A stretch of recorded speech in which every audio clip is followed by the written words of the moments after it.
Okay, John. Thanks a lot for getting me in here. This is W8ALV, Marshall, Michigan. Yes, everybody's coming into Marshall very well. You're all 20 or more over. Terry, I think you're about 30 over, and John, Terry, I think you're always in here about 30 over.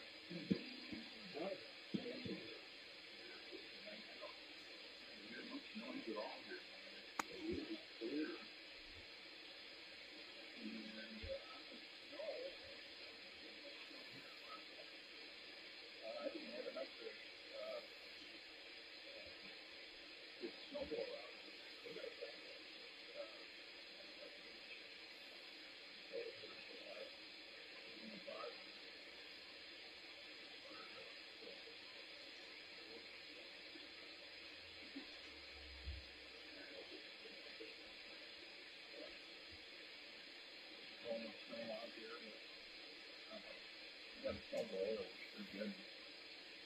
Not have to push it with a lawnmower.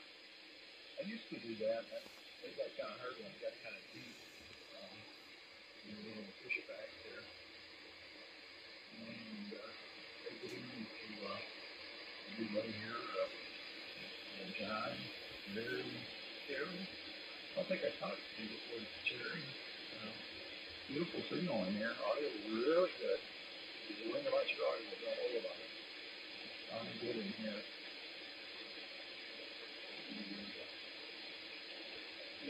Sitting there, always good to hear you.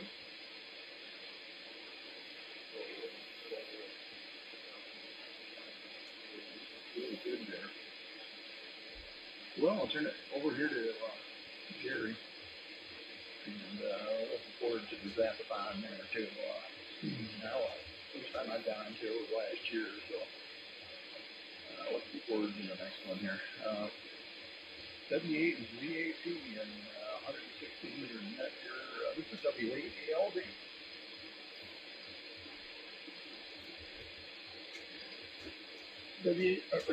Yeah, 8ALV. W8 VAP. Good evening, Al. Good evening to you, Tim. And once again to Terry and John. Yeah, Terry's been out there a long time, Al. We just haven't been able to get him to turn this big rig on and get in here with us. He's sounding good. He's in here tonight, so that's a plus. And Terry, you were in here last year at the marathon. You didn't stick around too long. I think you made maybe a couple transmissions or so, and then you went to eat and never came back. We're gonna have to fix that. Gonna have to give you some kind of stimulant to keep you going. I need help, you know. But we always have a great time. I'm looking forward to it. Making sure everything's working. I'm the 20B2 tonight, and she's working along here. Full illegal limit. She's doing fine. Having a good time. And the weather's been fantastic. Tomorrow's supposed to be, I'm going to say, mid-50s from what the prognosticators of weather are sharing with us. So that'll be nice. I've got a couple of wood piles that need to be kind of reorganized a little and tarps put on them so they're not sitting there full of snow when I go to use them. I haven't had to mess with wood for 4 years, and I've just absolutely loved it. But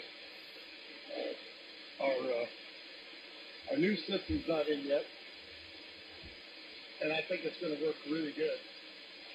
But I'm not going to patronize these oil fools at $6 a gallon for their heating oil. So I'm doing everything I can to ward off having to add anything more to it.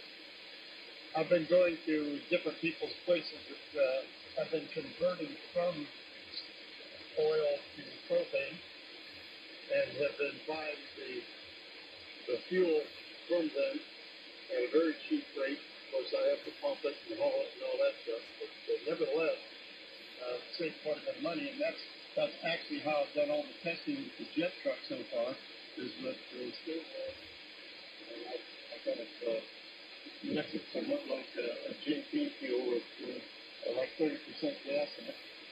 It just works fantastic. And I put 120 gallons in the oil tank to make sure that I have a good plausible half tank of fuel. And then hopefully the new system gets added in here, we'll be able to not have to worry about it. But once again, I've got the propane fireplace and the outdoor wood burner and boiler system, so between all of those, that ought to be able to take care of any of our heat issues. And so I'm looking forward to getting that done. Been working in the shop,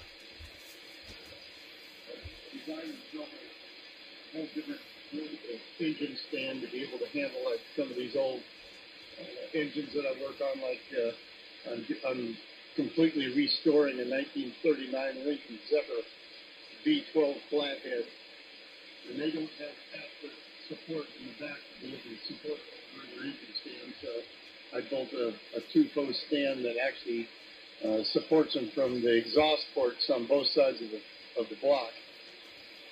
So I've just about got that wrapped up. I need to just go over and clean it up a little bit and paint it and put castles on it, and then it'll be ready. So one more issue down, and then I've got that big torque V12. I've got to bring it out to the main floor and run system to it and fire that up, make sure everything's going to be okay there, and then hopefully be able to ship that thing off to California. Other than that, it's been pretty busy, but being able to take a little bit of a break. Glad to get work out of the shop and stores and back to get some of these other engine projects accomplished. Good to hear everybody, to see you. Glad that everybody's been able to join here tonight. And we'll send it over to I think it's third for me now. N8OKR. W8 if I messed it up. Oops.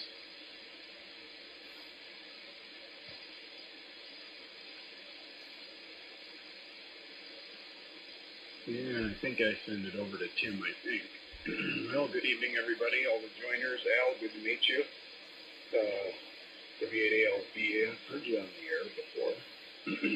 Surprised we've never been in the same Tuso, but I can see I'm not on the air a whole lot, so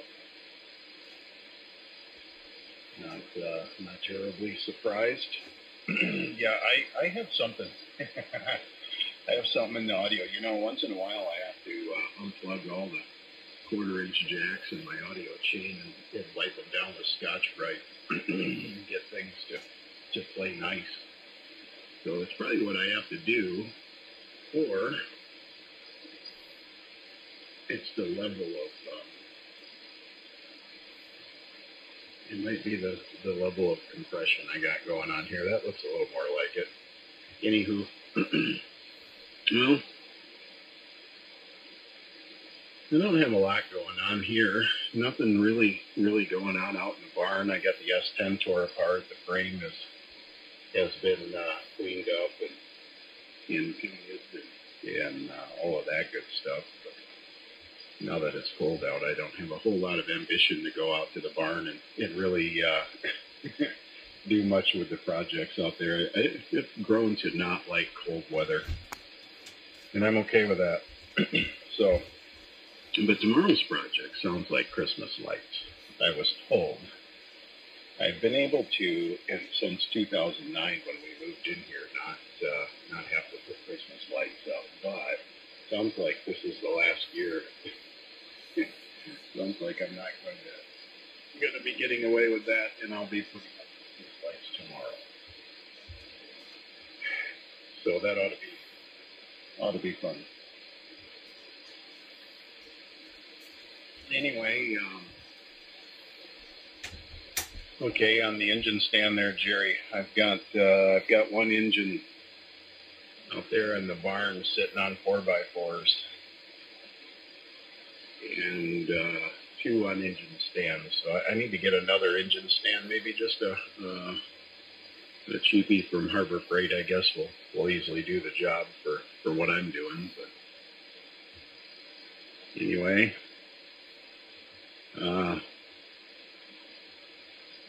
yeah, it was that marathon. I remember getting on the air. The last time I remember being on 160 meters, I had rebuilt the power supply in Rick's AL 1500 for him. And I don't know that he's ever used it since I've done that. But, yeah. Yeah, also, I've been tinkering around on a lot of VHF. I've been mostly doing VHF work. A lot of weak signal stuff. I've gotten into that quite a bit. That's been a lot of fun. Worked. I don't know. I figured it out the other day. I don't keep a lot of records of this kind of stuff. I'm not the guy that chases QSL cards. I just know I did it for the most part. But then I realize I don't remember if I did it or not. So I've worked quite a few states on 2 meters. Worked into Mexico on 2 meters. I guess just some of the longer distance contacts I've made on 2 meters that stick out are like Miami and Mexico. Worked a lot of Texas. And I was able to work Mexico and Texas on sideband on 2 meters. So for me, that's pretty good. Recently started getting into 630 meters, and that band is going to be a challenge, to say the least. I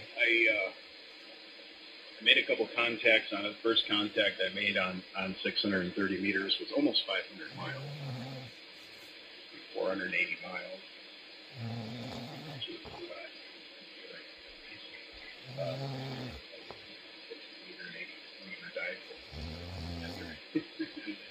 Just kind of made this kludge, you know. And then on the digital modes on FSD4, I was able to make a good contact. Where there's a will, there's a way. And finished up a matching network and I just a guess. I can't imagine. I was running like I don't know. 40, 50 watts. That's what the metering says, right? But near standard HF metering is, who knows where it's at. I doubt it's reading anywhere near correct, but milliwatts, I would have to say, getting out of the actual antenna. Most of the radiation is on the feed line for what I was doing. I just basically shorted my 160 meter dipole in the house. And then set that up. Better connectors with coax. Did the same thing to the 80 meter dipole. Used that for the shield side and then a matching network. Real quick light. I don't know how it worked, but I actually made 2 contacts, which is impressive. And then the next night I did it again, and I had 2 or 3 people responding to me, which was pretty impressive. Of course, I'm very weak signal compared to them. They did all the work on their end, I would say. But anyway, it's an interesting new frontier for me to. I always have to have something new to stay interested in ham radio. Otherwise, I lose the interest and I don't get on the air. So anyway, that's.